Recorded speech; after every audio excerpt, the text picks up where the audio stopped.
estimados estudiantes. El día de hoy iniciaremos la segunda unidad, competencias del licenciado en administración. Para ello, vamos a ver, en primer lugar, qué es el análisis de gestión administrativa. El análisis de gestión administrativa implica evaluar y mejorar los procesos y procedimientos dentro de una organización para aumentar la eficiencia y efectividad de los procesos. Esto incluye una revisión de la estructura organizativa, los flujos de trabajos, la implementación de estrategias para optimizar los recursos. ¿Cuál es la importancia? Pues esta competencia es crucial para asegurar que las organizaciones operen de manera eficiente y efectiva, lo que a su vez mejora la productividad y la competitividad en el mercado. Ahora, en segundo lugar, debemos ver los estudios e informes administrativos, los cuales son unos documentos que analizan aspectos específicos de la administración de una organización. Estos pueden incluir análisis financieros, estudios de mercado, evaluaciones de desempeño, entre otros. Estos documentos vienen a proporcionar información valiosa para la toma de decisiones estratégicas, ayudando a los gerentes directivos a planificar y a planificar y ejecutar aquellas acciones basadas en datos concretos y análisis detallados. Ahora bien, vamos a ver cada uno individualmente. ¿Qué es un estudio? Es una investigación detallada y sistemática sobre un tema en específico. Implica una recopilación, análisis e interpretación de datos para obtener conclusiones y recomendaciones. Los estudios pueden ser cualitativos, cuantitativos o mixtos y suelen estar involucrados métodos como encuesta, entrevista, observaciones, análisis de documentos, sabiendo que cualitativo es de datos de información y cuantitativo es cuando son datos numéricos mixtos, pues cuando hay información y datos numéricos juntos. Un ejemplo es un estudio de mercado para determinar la viabilidad de lanzar un nuevo producto en una región específica. Ahora, ¿qué es un informe? ¿Qué es lo que se podría determinar que es un informe? Pues es un documento que viene a presentar los resultados de un estudio de investigación. Incluye una descripción del problema, los métodos utilizados, los hallazgos y las conclusiones. Los informes pueden ser internos, es decir, para uso dentro de una organización, o externos, para ser presentados a clientes, autoridades o a un público en general. Un ejemplo podría ser un informe financiero anual que detalla el desempeño económico de una empresa durante el último año fiscal. Ahora bien, ¿cuáles son las diferencias entre un informe y un análisis? Un estudio y un informe. En primer lugar, tenemos su propósito. El estudio se viene a centrar en una investigación y y el informe se enfoca en la presentación de resultados de esa investigación. Entonces, uno investiga y el otro presenta los resultados. En relación al proceso, el estudio implica la recopilación de datos, mientras que el informe se basa en la redacción y presentación de esos datos. Ahora, por su contenido, el estudio incluye datos brutos y análisis detallados, mientras que el informe viene a presentar los hallazgos de una manera estructurada y resumida. En tercer lugar, tenemos las asesorías y las consultas administrativas, que vienen a consistir en proporcionar orientación y recomendaciones a las organizaciones sobre cómo mejorar sus prácticas administrativas. Esto puede incluir la implementación de nuevas tecnologías, la reestructuración organizativa y la mejora de procesos. Estas competencias permiten a los licenciados en administración ofrecer soluciones prácticas efectivas a los problemas administrativos, contribuyendo así al éxito y a la sostenibilidad de la organización. Ahora bien, igual que el anterior, vamos a analizar uno por uno. ¿Qué es una asesoría? Bueno, ella implica proporcionar recomendaciones y orientaciones expertas sobre un tema en específico. Las asesores utilizan su conocimiento y experiencia para ayudar a las organizaciones a tomar decisiones informadas y a resolver problemas. La asesoría puede ser continua o puntual, dependiendo de las necesidades del cliente. Por ejemplo, un asesor financiero que ayuda a una empresa a planificar su estrategia de inversión a largo plazo.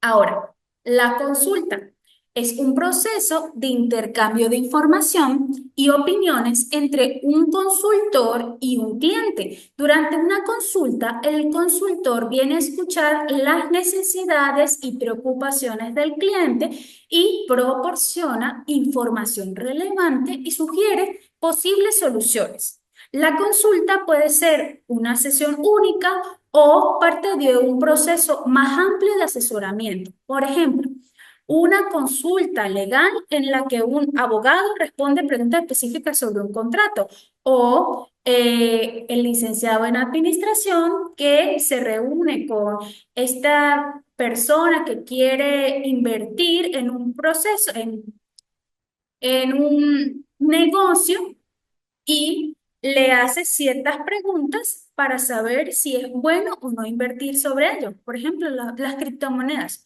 Ustedes se especializan en las criptomonedas y esta persona quiere saber si le va a traer algún beneficio a esta inversión.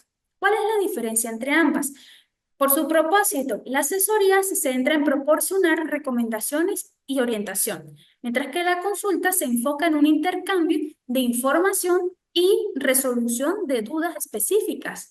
¿Cuál es su duración? La asesoría puede ser un proceso continuo, mientras que la consulta puede ser más puntual y específica. Ahora, por su enfoque, la asesoría implica un análisis más profundo y elaboración de estrategias, mientras que la consulta se basa en responder preguntas y proporcionar información. El último punto a tratar en esta unidad son las funciones del comisario. ¿Qué significa eso? Pues la función del comisario implica la supervisión y control de las actividades financieras y administrativas de una organización para asegurar el cumplimiento de las normativas legales y reglamentarias. ¿Cuál es la importancia de estas funciones? Pues, bueno, el comisario juega un papel crucial en la transparencia y en la rendición de cuentas dentro de una organización o empresa, asegurando que las operaciones se realicen de acuerdo con las leyes y las normativas vigentes en el país. ¿Cuáles son sus funciones o sus principales funciones? De acuerdo a las normas interprofesionales para el ejercicio de la función del comisario, del artículo 4 al 11, tenemos todas las funciones. El artículo 4 nos señala que sus funciones, de conformidad con las disposiciones establecidas en el Código de Comercio, son, primero, inspección y vigilancia, la cual viene a abarcar gestión administrativa de la sociedad, las operaciones económicas y financieras de la sociedad, el cumplimiento por parte de los administradores de la sociedad de aquellos deberes que impone la ley y el documento constitutivo y los estatutos. En segundo lugar, tenemos ejercer las acciones de responsabilidad por el incumplimiento de las atribuciones de los administradores de la sociedad. En tercer lugar, tenemos actuar como aquel órgano receptor de las denuncias de los accionistas o socios sobre aquellos hechos u omisiones de los administradores que pudieran haber ocasionado daños al patrimonio de la sociedad o que crean una situación censurable. En cuarto lugar, tenemos actuar como el órgano especial con facultades para convocar a asambleas. Y quinto, tienen un carácter informativo. ¿Por qué? Primero, porque asiste a las asambleas generales de los accionistas o de los socios, ordinarias o extraordinarias, con derecho a voz, pero no derecho a voto. ¿Qué quiere decir esto? Él puede opinar sobre lo que está observando, sobre lo que se está hablando en la asamblea, pero su opinión a la final no es tomada en consideración para los pasos a seguir. ¿Por qué? Porque los accionistas y los socios son a la final quien van a votar sobre qué se va a hacer o qué no se va a hacer. En segundo lugar está que ellos deben presentar su informe anual a la asamblea de accionistas o de socios. El artículo 5, por otro lado, nos señala que el comisario en el ejercicio de sus funciones tiene derechos ilimitados de inspeccionar y vigilar todas las operaciones y en consecuencia examina los libros legales, registros de contabilidad, correspondencia y en general todo documento que conforme la sociedad.